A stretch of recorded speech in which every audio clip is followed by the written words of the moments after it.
Hi friends, ahanba maktada Priyo Kumar BC channel na taramna okchabuga loinana aigi nungsijaraba Facebook followers amadi aigi subscribers bu kai khuna okchabuga loinana kogi yumse horakpada kogi subugi thabak subugi awaba sing adu losinjaraga thabakse mai pakna losinbagi dama nungaiba pungdokpuga loinana manung changaga kupo wari sing adu dum sana ingnase manungse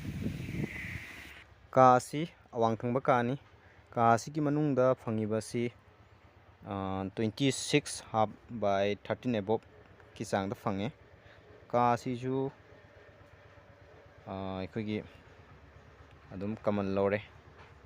kamal ka haiba tare sise kamal bedroom som side tamu yeng minarase som thangbagi kasina aikogi ningol ka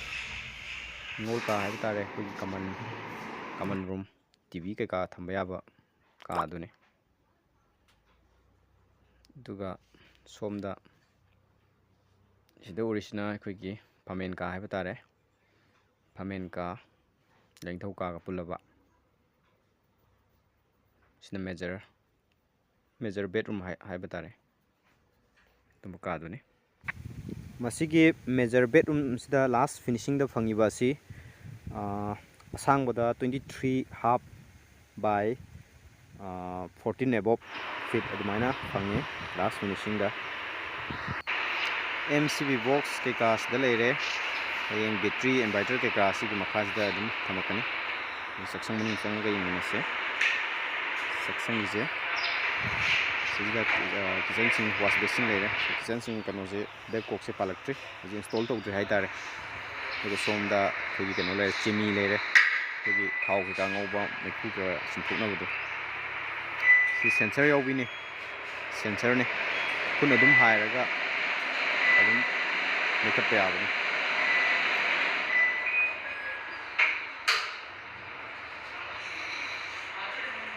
sine manung gi oiba structure je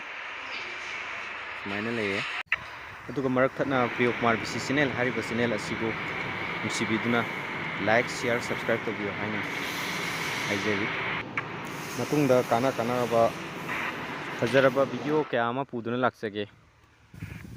amadi aina yum simada aina sujariba thabak asi furniture item plus thongnau gi green haiba tare si thadoga lemhoriba thabak sing asi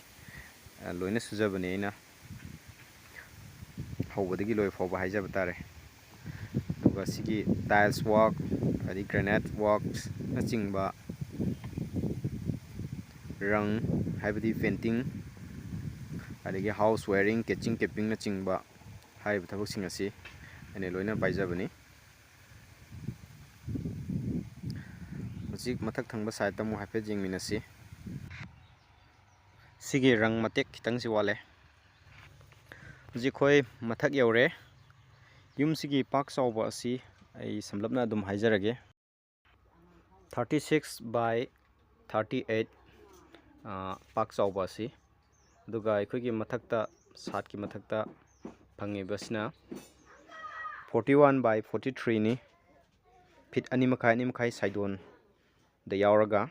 aduga kwaidagi maru oiba sina aikogi maitai gi yumsarol da haragadi taruk lemba haiba yumsarol aduni kwaidagi best oiba yumasi sabada thuna loiba ayat apan leitaba haiba yumsarol aduni aigi experience da kangle imani yaifare Manipur